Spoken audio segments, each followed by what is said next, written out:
Hello, may mahalaga akong sasabihin sa iyo, makinig kang maigi. Mayroong isang Diyos na buhay.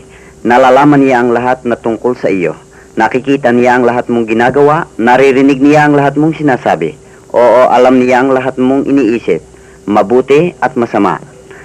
Ang tunay na Diyos sa langit ay nakakakita sa lahat mong kasalanan pati na yaong nasa puso mo pa lamang.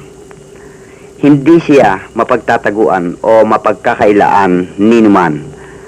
Ang Diyos na ito ay napupuot sa kasalanan at hinihingi ng katarungan na parusahan yaong nagkakasala. Sinabi niya na ang ating mga kasalanan ang siyang magpipinid sa pinto ng langit upang tayo huwag makapasok doon. Ngunit, pakinggan mong maigi, patatawarin ng Diyos ang iyong mga kasalanan. Ang nangasabi mong hindi mabuti, ang kasama ang nagawa mo, at ang likom mong mga pag-iisip. Minamahal ka niya. Hindi niya nais na masarahan ang pinto ng langit laban sa iyo. Makinig ka. Si Jesucristo, ang anak ng Diyos, ay walang kasalanan, subalit nagbata para sa iyo dahilan sa minamahal ka niya. Ang kaniyang dugo ay dumanak dahilan sa iyong mga pagkakasala.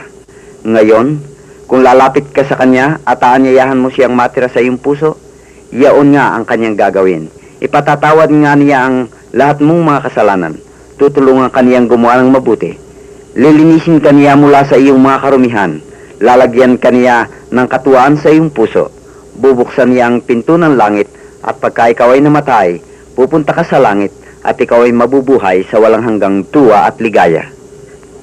Ang pagkinta ng Diyos ay gayon na lamang.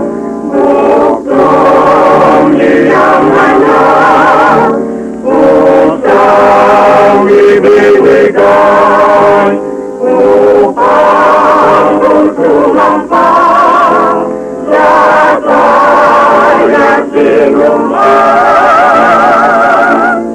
Wag na mong kaligtasan.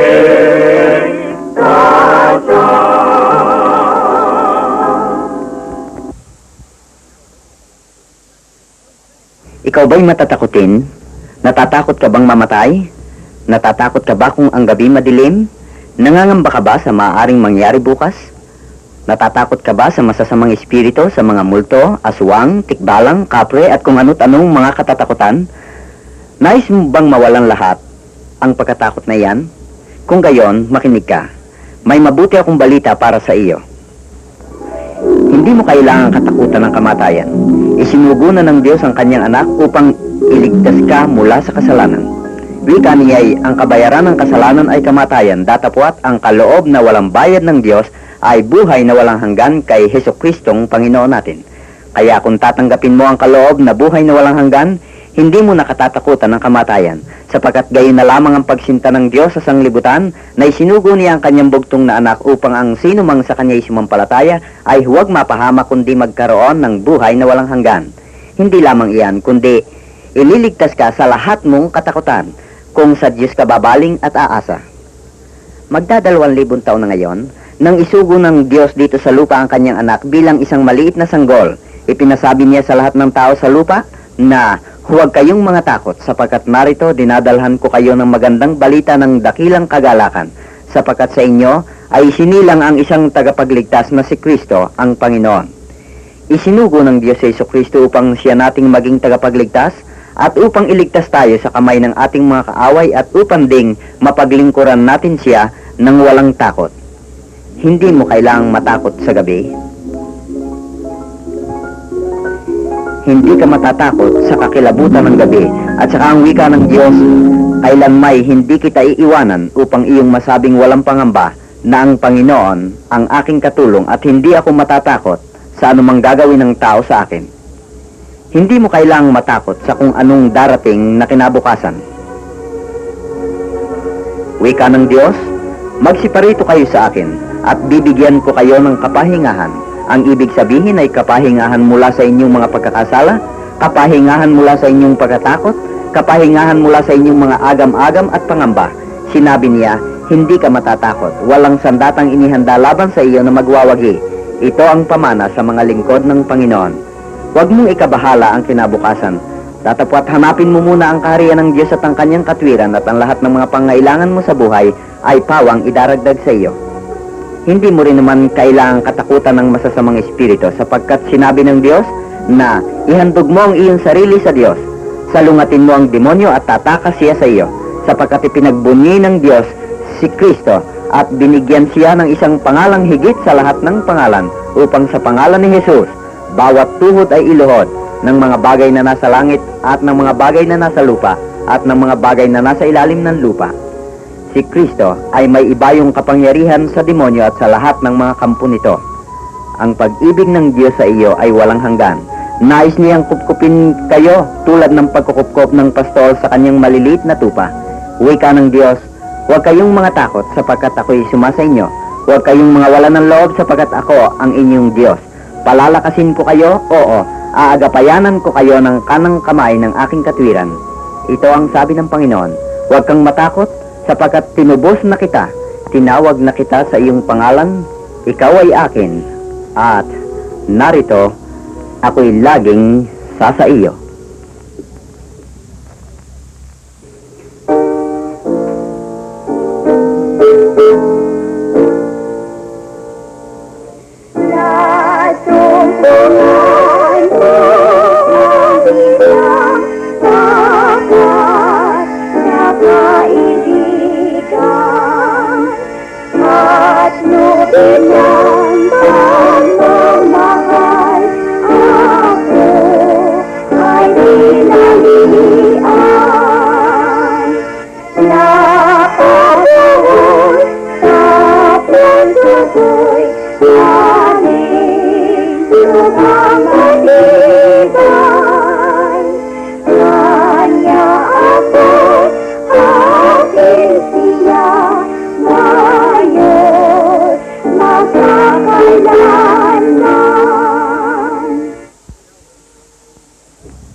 Masdan ninyo kung gaanong pag-ibig ang ipinagkaloob sa atin ng Ama upang tayo mga tawag na mga anak ng Diyos.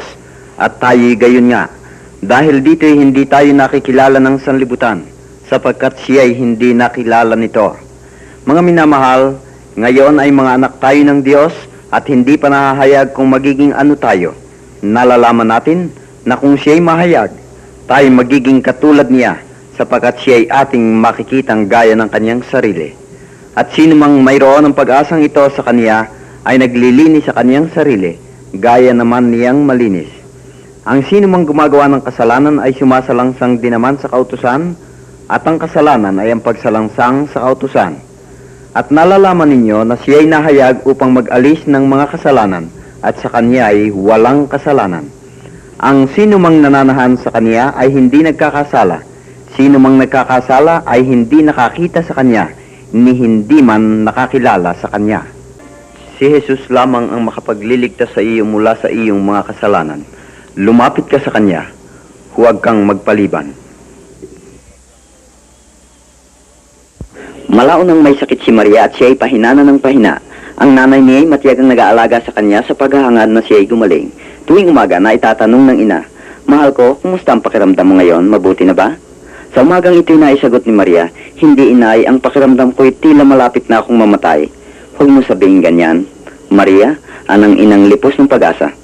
"Oo nga, inay, natiti akong mamamatay na ako at ako'y natatakot," wika ni Maria. "Ang tingin ko'y napakadilim. Ngunit, nangumpisal ka lamang ng iyong mga kasalanan sa pari kagabi, binyagan ka naman at kinumpil, at saka ikaw naman ay isang mabait na bata, palasimba ka at paladasal." "Oo nga, inay, subalit nalalaman ko na ako'y hindi handang humarap sa kamatayan. Napag-usapan na namin to ng aking kuya noong araw. Hanggang ngayon na hindi pa namin matiyak kung tunay ngang ang mga kasalanan namin ay napatawad na kahit na kami nakasimba, nakapagdasal at nakapagpenitensya." "Sino yan?" "Naku kuya, mabuti na lamang at dumating ka." "Mahal kong kapatid, may dala akong napakainam na balita para sa iyo.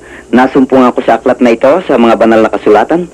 Ang maraming tunay na napakabubuting mga salita na tumutugon sa mga tanong natin tungkol sa ikapagkakaroon natin ng tunay na kapayapaan sa ating mga puso at kung paano natin matitiyak na ang ating mga pagkakasala ay pinatawad na at kung tayo nga ay tinatanggap na ng Diyos. Ito't babasahin ko sa iyo, Maria, ang ilan lamang sa mga salita ng Panginoong Hesus mismo.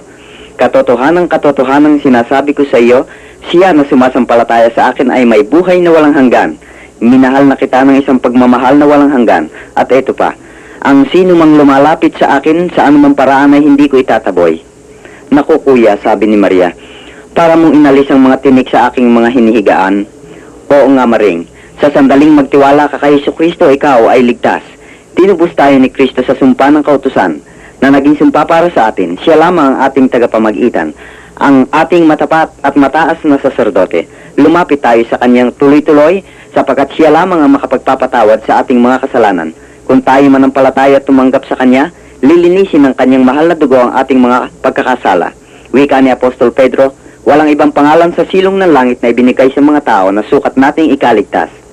Kuya, ibig kong magtiwala sa kanya, agap ni Maria. Nalalaman kong totoo ang sinabi mo, ngunit hindi ko yata maiwawaksi ang aking iba pang mga tinatawagang santo at santa. Hindi ba maaaring ingatan ko pa rin ang mga ito? Maring, pakinggan mo ang wika ng Panginoong Hesus.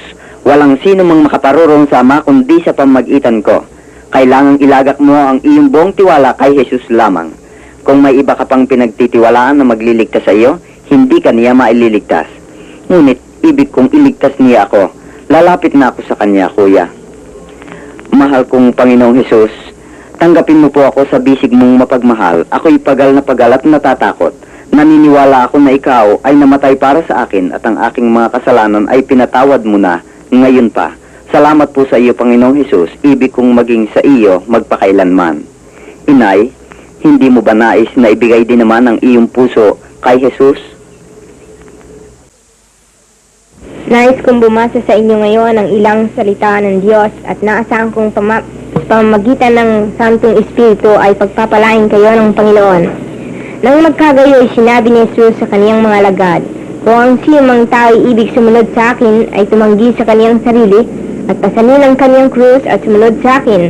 Sapagkat ang sino mong mag-ibig iligtas ang kaniyang buhay ay mawawala nito at ang sino mong mawala ng kaniyang buhay dahil sa akin ay makakasumpong niyaon. Sapagkat ano ang pakikinabangin ng tao kung makamtam niya ang buong sanglibutan at mawalan siya ng kaniyang buhay? O anong ibibigay ng tao na katumbas ng kaniyang buhay? Sapagkat ang anak ng Diyos ay pariditong nasa kalwalatian ng kaniyang ama na kasama ang kaniyang mga anghel at kung magkagayo ibibigyan ng bawat tao ayon sa kaniyang mga gawa. Tatanungin kita, kaibigan ko, ng isang tanong na hindi masagot ng maraming tao. Datapwat isang tanong na dapat tugunin ng bawat isa. Pupunta ka ba sa langit? Ang salita ng Diyos ang nagsasabi na maaari nating matiyak ito. Una, kailangang lumagay ka sa wastong daan. Ang banal na kasulatan ay nagsasabing manampalataya ka sa iyong puso. Sa Panginoong Jesus, ipahayag mo ng iyong bibig na ibinangon ng Diyos mula sa mga patay at ikaw ay maliligtas. Sinabi ni Jesus, ako ang daan. Walang sino mang makaparoroon sa Ama kundi sa pamamagitan ko. Walang santo, pare o tagapamagitan na kinakailangan sapagkat si Jesucristo lamang ang daang patungo sa Diyos. Kung naipahayag mo na ikaw ay isang ligaw na makasalanan at kung matanggap mo na si Jesucristo bilang sarili mong tagapagligtas, merong kang tumpak na pasimula at ikaw ay nasa daang patungo sa langit. Ngayon, may mga tandang panlabas na kailangang makita sa atin ng ating kapwa. Ito'y ang buhay na nabago. Tingnan mo ang iyong buhay kung nabago na buhat ng ikaw ay maging mananampalataya. Hindi lamang ibig ng Diyos na patawarin ka sa mga nagawa mong pagkakasala, kundi nais din niyang gawing kang isang bagong tao. Maraming mga tao ang nag-aakala na kung daragdagan lamang ng tao ang makasalanan nilang pamumuhay ng mga gawaing banal, ay maliligtas na sila sa impyerno. Huwag kayong padaya. Hindi ang pagiging relihiyoso ang nagliligtas sa inyo. Si Kristo lamang ang makapagliligtas sa inyo. At pag ginawa na ito sa inyong buhay, kayo ay malilinis. Kayo ay mababago. Nakikipagkasundo ka sa iyong kapitbahay. Magkaroon ka ng bagong budhi, bagong hangarin, at bagong kaaliwan. Ang ikatlong paraan na kailangan mong malaman ay ligtas ka at ikaw ay nasa daang patungo sa langit. Na ito'y malalaman natin sa pamamagitan ng panloob na tanda na tinatawag na saksi ng Espiritu ng Diyos na siyang dumatalo upang manirahan sa ating puso. Ito ay buhay at katotohanan. Ikaw ay may damdaming maging pag-aari ng Diyos. Wala na ngayong kalungkutan sapagkat ikaw ay anak ng Diyos. Siya ang iyong Ama. Ikaw ay nakikipag-usap sa Kanya na may pag-ibig at pagtitiwala at makaharap sa sanlibutan na walang pangamba. Meron kang kaaliwan at kapayapaan sa Kanya. Alam mo na ang lahat ng iyong kasalanan ay pinatawad na. Tingnan ninyo ang inyong sariling buhay. At tingnan ninyo kung kayo ay may mga tanda o marka na ikaw ay patungo sa langit. Nagsimula ka ba sa tugmang paraan sa pamamagitan ng paghingi kay Hesukristo ng kapatawaran ng iyong kasalanan at sinasampalatayan ng ganoon ang ginawa niya sa iyo? Ikaw kaya ay may buhay na binago niya gaya ng pagnanais niyang ikaw ay mabago at gawin mo naman ito? Meron ka bang kaalaman sa iyong puso na ikaw ay pag-aari niya at siya ay nabubuhay sa iyo? Kaibigan, kung hindi mo nasusumpungan sa iyong sarili ang mga tandang ito, lumapit ka kay Jesus upang ikaw ay patawarin. Sinabi niya, ang kasalanan at pagsalansang ay hindi ko na inaalala kailanman. Sila'y patatawarin ko na may kalayaan. Magsimula ka ngayon na patungo sa langit. Ayan mga kaibigan ang kinakailangan ng bawat sa atin. Tanging manalig at manampalataya sa ating Panginoon Hesukristo.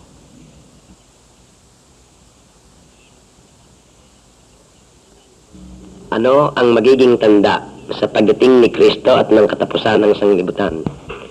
Sa Mateo, pangkat na 24, talatang 3. At samantalang nakaupo si Kristo sa bundok ng Olibo, ay nagsilapit sa kanya ng bukod ang mga alagad na nagsisipagsabi, sabihin mo sa amin kung kailan mangyayari ang mga bagay na ito, at ano ang magiging tanda ng iyong pagparito at ng katapusan ng sanglibutan. At sumagot si Jesus at sinabi sa kanila, mag-ingat kayo na huwag kayong mailigaw ni naman, sapagkat marami ang magsisiparito sa aking pangalan na mga nagsasabi, ako ang Kristo, at ililigaw ang marami. At mga karirinig kayo ng mga digmaan, at mga alingaw-ngaw ng mga digmaan. Ingatan ninyo na huwag kayong magulumihanan, sapagkat kinakailangan iti mangyari dadapat hindi pa ang wakas.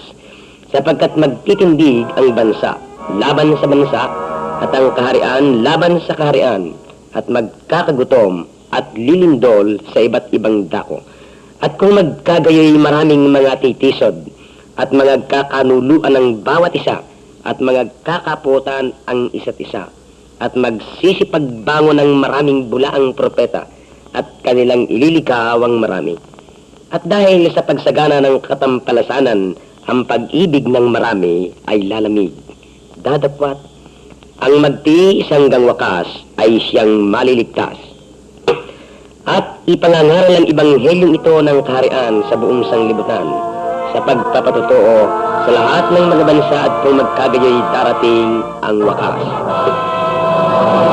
At kung magkagayoy magkakaroon ng malaking kapighatian, na ang gayon hindi pa nangyayari buhat pa sa simula ng sanglibutan hanggang ngayon, at hindi na mangyayari kailanman. Dadapwat karakarakang pagkatapos ng kapighatian sa araw na iyon ay magdidilim ang araw, at ang buwan ay di magbibigay ng kanyang liwanag, at mangalalaglag ang mga bituin mula sa langit, at magsisipangatal ang mga kapangyarihan sa mga langit. At kung magkagayoy, lilitaw ang tanda ng anak ng tao sa langit.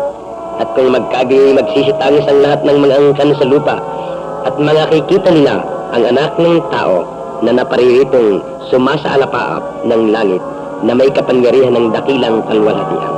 Sapagkat gaya ng kidlat na kumikidlat sa silanganan at nakikita hanggang sa kanluran, gayon din naman ang pagparito ng anak ng tao. At susubuin ang kanyang mga anghel na may matinding pakaka, at kanilang titipunin ang kanyang mga hinirang mula sa 4 na hangin ng sanglibutan, mula sa isang dulo ng langit hanggang sa kabila. Kung magkagayoy, pasasabukid ang 2 lalaki, ang isa'y kukunin at ang isa'y iiwan. 2 babaeng nagsisigiling sa isang gilingan, ang isa'y kukunin, ang isa'y iiwan. Magpuyat nga kayo, sapagkat hindi ninyo nalalaman kung anong araw paririto ang inyong Panginoon. Mapalad yung alipin kung dumating ang kanyang Panginoon ay maratnan siyang gayon ang kanyang ginagawa. Kaya nga, kayo'y magsihanda naman, sapagkat paririto ang anak ng tao sa oras na hindi ninyo iniisip. Ang langit at ang lupa ay lilipas. Dadapwat ang aking salita ay hindi lilipas, sabi ng Panginoon. Dadapwat ipinagtatagubilin ng Diyos ang kanyang pag-ibig sa atin, na nang tayo'y mga makasalanan, si Kristo'y namatay dahil sa atin. Lubha pa nga ngayong inaaring ganap sa pamamagitan ng kanyang dugo ay mangaligtas tayo sa galit ng Diyos sa pamamagitan niya.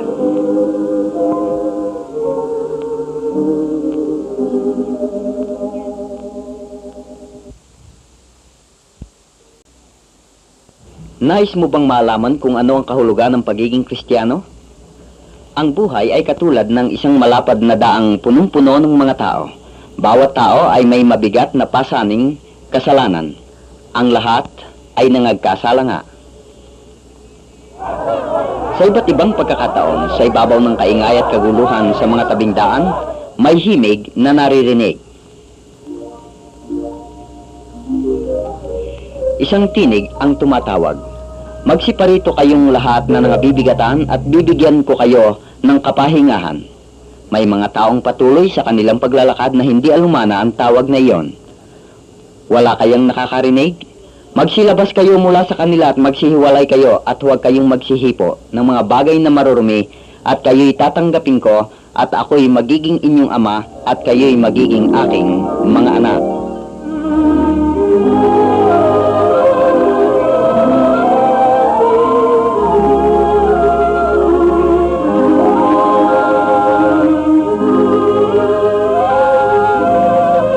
May mangilang-ilang humihinto sandali upang makinig at pagkatapos ay pagbabalikan ng kanilang mga pasan at lalakad na naman.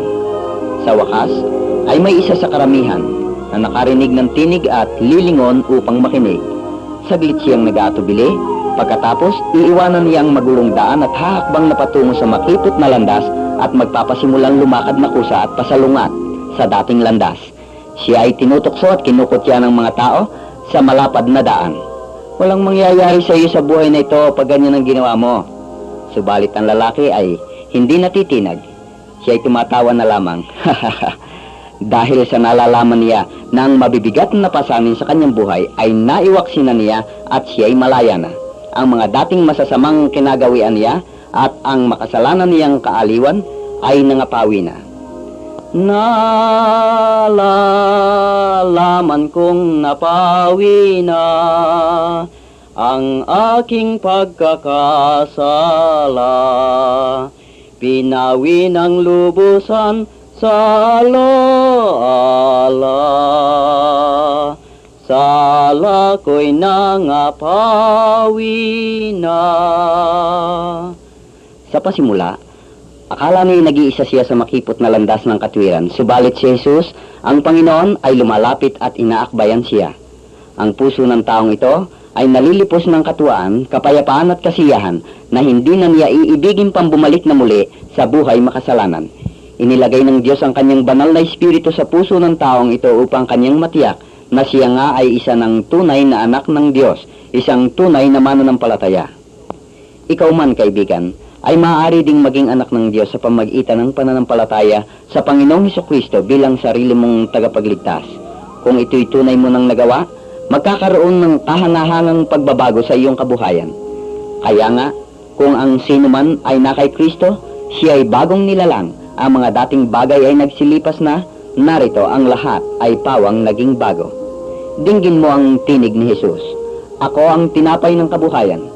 Siya na lumalapit sa akin ay hindi magugutom kailanman, at siya na nananampalataya sa akin ay hindi mauuhaw kailanman. Ngayon, kung marinig mo ang kanyang tinig, huwag mong papagmatigasin ang iyong puso.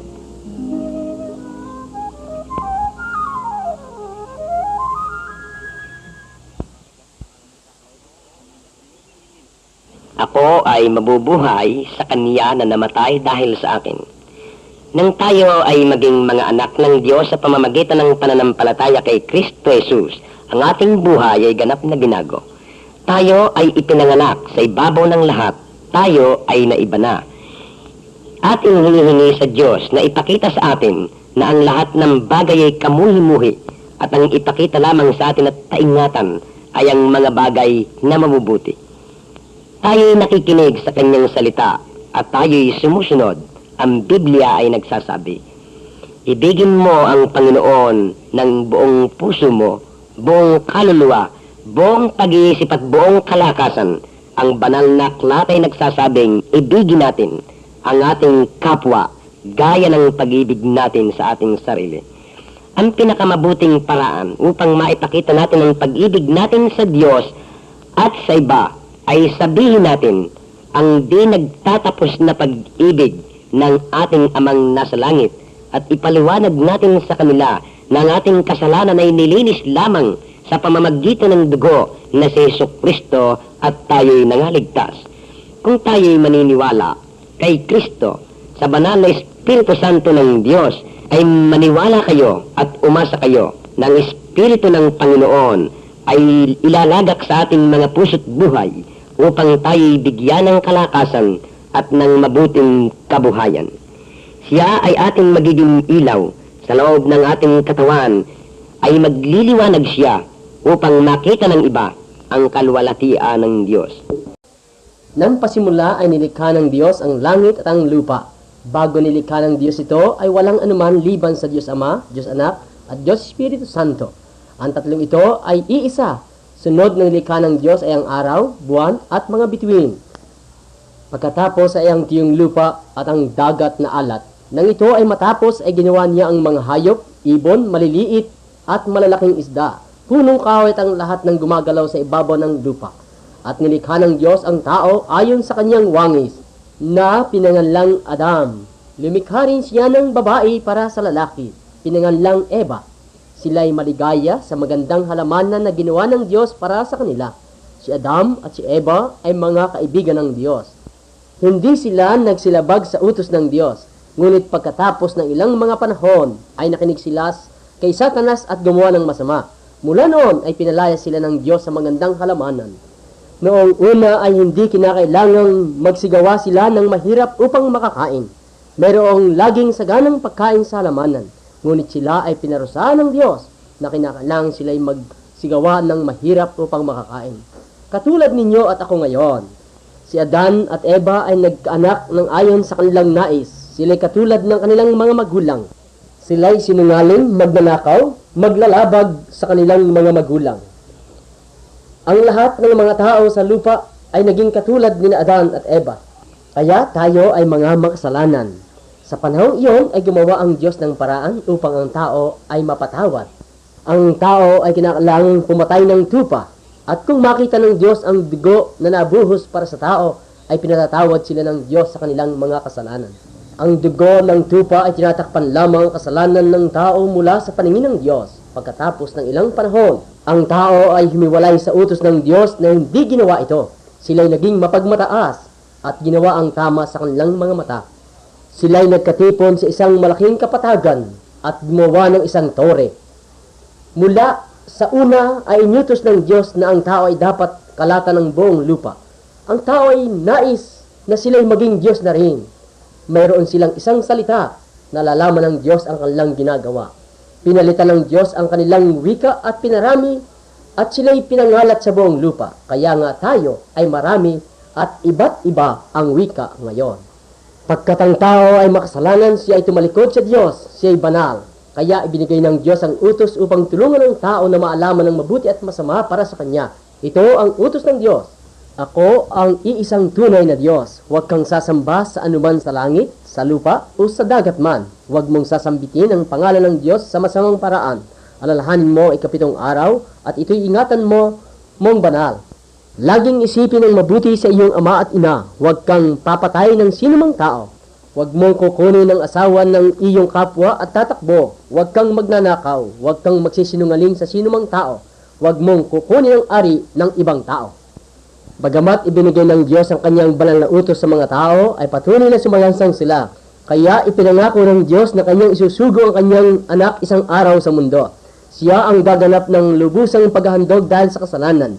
Ang mga paghahandog ng tupa at baka ay matatapos kung maihandog na ni Jesus ang kanyang sarili para sa kasalanan. Ang mga propeta ng Diyos, daang taon bago pa dumating si Jesus, ay himulan na ipanganganak si Jesus ng isang berhin. Lahat ng mga sinabi ng propeta ng Diyos na nasa aklat ng Diyos ay tunay at nangyari. At pagkatapos ng maraming daang taon, si Jesus ay pinanganak ng isang berhin, nagngangalang Maria. Ang Diyos, ang Ama ni Jesus, wala siyang amang sino man sa lupa. Nang si Jesus na Panginoon ay lumaki, na ang ginawa niya ay maraming mga kagilagilalas na mga bagay. Kanyang binuhay ang taong patay. Si Jesus ay nagpagaling ng mga taong may karamdaman at sakit. Pinalakad ang pilay, ang bulag ay nangakakita, at ang bingi ay nangakarinig. May karapatan si Jesus na gawin niya ang mga bagay na ito. Pagkaraan ng ilang panahon, marami ang sumunod kay Jesus at sumampalataya na siya ang anak ng Diyos. At narito, ang mga punong saserdote ng Hudiya ay nagalit kay Jesus. Sila ay natatakot na ang lahat ng mga tao ay may kayat na Jesus. At sila ay hindi susundin ng mga tao. Kanilang binalak na patayin si Jesus. Isang gabi, si Judas na kasama ng mga kawal ng Romano ay nagtungo sa dako ng pinananalanginan ni Jesus at kanyang mga alagad. Pinahintulutan ni Jesus na siya ay kanyang mahuli. Alam nilang si Jesus ay mabuting tao. Maraming mga tao na naiinggit kay Jesus ang sumigaw na ipako siya sa cross. Patayin siya sa cross. Ang punong gobernador na takot sa mga tao ay pinahintulutan na patayin si Jesus ng mga tao. Hindi matuwid na mamatay si Jesus sa krus sapagkat wala siyang kasalanan. Matuwid sa mga makasalanan na mamatay sa krus sapagkat ito ang kabayaran ng kasalanan. Ngunit ang dahilan kung bakit si Jesus ay naparito sa sanglibutan ay upang ibigay niya ang kanyang buhay na pangtubos sa mga kasalanan ng tao. Si Jesus ay mabuting handog kaysa mga tupa. Ang dugo ng mga tupa ay tinatakpan lamang ang kasalanan. Ang dugo ng Panginoong Jesus ay nililinis ang lahat ng mga kasalanan. Hindi na nais pa ng Diyos sa langit ang tupa na handog. Kanyang sinugo ang kanyang anak upang mamatay na minsan sa krus sa Kalbaryo upang linisin ang ating mga kasalanan. Ang paghahandog na ito ni Jesus ay para sa buong sanglibutan. Ito ang pangako ng Diyos. Kung iyong nalabag ang utos ng Diyos, ay humingi ka ng patawad sa Diyos sa pamagitan ni Jesus at tatanggapin mo si Jesus na siyang naging handog upang ikaw ay patawarin ng Diyos. Papasok siya sa iyong puso at bibigyan ka niya ng buhay na walang hanggan. Ito ay ikatlong bahagi. Sa katanghaliang tapat doon sa bundok ng Kalbaryo ay pinako ang kamay at paa ni Jesus sa cross na kahoy ng mga kawal na Romano. Siya ay nakabitin doon hanggang sa dakong hapon, hanggang sa mamatay. Nang si Jesus ay mamatay, ang lupa ay nayinig, nagdilim ang araw, at maraming mga banal na patay ang muling nabuhay. Ang lahat ng ito ay nagpapatunay na si Jesus ay anak ng Diyos. At pagkatapos nito ay nilibing ni Joseph at Nicodemo si Jesus sa isang libingan na inukit sa bato. Kanilang tinakpan ng isang malaking bato ang bunganga ng libingan. Nang ito ay maalaman ng kawal at narinig ang kaniyang aral ng nabubuhay pa na siya'y mabubuhay, ay kanilang binantayan ng libingan. Baka nakawin ng kanyang malagad ang bangkay ni Jesus. Umagang-umaga ng unang araw ng Sanlinggo, dalawang babae na dumating sa libingan ng dati sumusunod kay Jesus. Nakita nilang nabuksan ang batong malaki na nakatakip sa libingan. Ang anghel ng Diyos ay nagsabi sa kanila, "Hinahanap ninyo si Jesus? Siya'y wala rito, siya'y nabuhay." Pagkatapos ay nakita siya ng kanyang mga alagad, nakipag-usap sa kanila at kumain na kasalo niya. Nalaman nila na ito ang tunay na anak ng Diyos. Ngunit si Tomas, isa sa mga alagad niya, ay hindi nakakita kay Jesus na tulad ng iba. Kaya sinabi ni Tomas, "Hindi ako sasampalataya hanggang hindi ko nahihipo siya." Nang magkagayon ay napakita muli si Jesus sa mga alagad na kasama si Tomas. Pinahipo niya ang kanyang mga sugat kay Tomas at sinabi ni Tomas kay Jesus, "Panginoon ko at Diyos ko." Sinagot naman siya ni Jesus, "Tomas, sapagkat ikaw ay sumampalataya na ako iyong nakita, mapapalad yaong hindi nangakakita at gayon nagsisampalataya." Bago umakyat si Jesus sa langit, kanyang sinabi, "Aking susuguin sa inyo ang Banal na Espiritu Santo. Siya ang titira sa inyo, siya ang magtuturo sa inyo, siya ang magpapalakas sa inyo upang makalaban sa mga tukso." Kanya ring sinabi, "Humayo kayo at sabihin sa lahat ng mga tao ang mabuting balita ng Diyos." Ang mga tao na magsisisi ng kanilang mga kasalanan at magtitiwala kay Jesus ay patatawarin ng kaniyang mga kasalanan at ililigtas sila ng Diyos sa galit na darating. Kung magtitiwala kay Jesus bilang sariling tagapagligtas ay sinasabi ng salita ng Diyos, ay kinakalang ikaw ay mabautismuhan. Si Jesus ay 40 araw sa lupa ng mabuhay na muli bago siya umakyat sa langit. At siya ay nagpunta sa bundok ng Olibo na kasamang malagad. At ito ang mga huling salita ni Jesus, humayon kayo sa buong sanlibutan at ipangaral ang mabuting balita sa lahat ng kinapaan. At si Jesus ay umakyat sa langit na kanilang tinitingnan. Ang dalawang anghel na sumaksi rin ay sinabi sa mga alagad, si Jesus na inyong nakitang umakyat ay sa gayong ding paraan ay muling babalik dito sa lupa. 10 araw matapos umakyat si Jesus sa langit, ang mga alagad ni Jesus ay nagkakatipon sa isang silid. Karakarakay nakarinig sila ng parang ugong na malakas na hangin sa loob ng silid na kanilang pinagkakatipunan. Ang pangako ni Jesus na Espiritu Santo ay dumating na. Isinugo ni Jesus ang Espiritu Santo upang siya ang pumalit sa kanya. Alam ni Jesus na ang mga tao ay hindi magiging tapat sa Diyos kung hindi tumatahan sa kanilang Espiritu Santo. Ang Espiritu Santo ay tatahan sa puso ng sinumang tumatanggap kay Jesus sa pamagitan ng pananampalataya. Ang Espiritu Santo ay nagtuturo sa atin ng katotohanan ng Diyos. Siya ang nagbibigay ng kapangyarihan upang sumunod sa mga utos ng Diyos at sumalangsang kay Satanas. Siya rin ang nagbibigay sa mga Kristiyano ng pagnanais na sabihin sa iba ang tungkol kay Jesus. Halimbawa, inyong narinig ngayon ang gripopono na nais ninyong maging Kristiyano. Sinasabi ng salita ng Diyos na ikaw ay maliligtas o magkakamit ng buhay na walang hanggan sa pamagitan ng pananampalataya kay Jesus na siyang namatay sa cross sa Kalbaryo dahil sa iyong mga kasalanan. Walang ibang paraan ng kaligtasan. Ang mabuting pamumuhay, pagiging relihiyoso, pagtupad ng linggo o sabado, pagkain o hindi ng baboy ay hindi pinapagiging Kristiyano ang isang tao. Kaya kailangang sabihin mo sa Diyos o magsisi ka na ikaw ay makasalanan. Talikdan ang iyong mga kasalanan at tanggapin si Jesus na sariling tagapagligtas. Magtiwala ka lamang sa Kanya at patatawarin ka ng iyong mga kasalanan. Kung tapat at tunay ang taong iyon, si Jesus ay gagawin siyang anak ng Diyos. Ang Espiritu Santo ay tatahan sa kanyang puso. Siya ay ipinanak na muli at iyon ang paraan ng pagiging Kristiyano. Sinasabi rin ng salita ng Diyos na isang araw ay muling babalik si Jesus sa lupa. Kinakailangang maghanda ka para sa Kanya. Kung siya ay dumating na sa lupa, ay magtatayo siya ng malaking hukuman at ang mga tao na hindi tinanggap si Jesus na sariling tagapagligtas ay parurusahan. Sila ay dadalhin lang sa dako ng apoy na walang hanggan. Si Jesus ang nagbata dahil sa ating mga kasalanan. Ngunit ang isang tao na ayaw tanggapin si Jesus, ang tao mismong yon ang magbabata para sa kanyang sariling mga kasalanan. Kung iyong tinanggap si Jesus na iyong sariling tagapagligtas at Panginoon, ay iniligtas kanya mula sa parusa na walang hanggang pagdurusa. Ikaw ay pupunta sa langit, ang dako ng Diyos na dako ng kapayapaan at walang hanggang ligaya. Nais ng Diyos na ang lahat ng tao ay makapunta sa langit. Sinabi ng Diyos na lahat ng bansa, wika at mga tao ay kinakailangang makinig ng balitang ito. Kaya nga ibinibigay namin ang plakang ito ng gripapono upang ang balitang ito ay maibigay sa lahat ng mga tao. Huwag kalilimutan, hindi mo mabibili ang buhay na walang hanggan. Hindi ka rin maaring magtrabaho ng mahirap upang kamtan ito. Hindi mo maaring gawin na mabuti ang iyong buhay na sapat na makapasok sa langit. Kinakailangan mong tanggapin ang buhay na walang hanggan na kaloob na mula sa Diyos. Ibinigay niya ito sa iyo dahil kay Jesus na namatay dahil sa iyong mga kasalanan. At ang kinakailangan mong gawin ay tanggapin si Jesus na sariling tagapagligtas.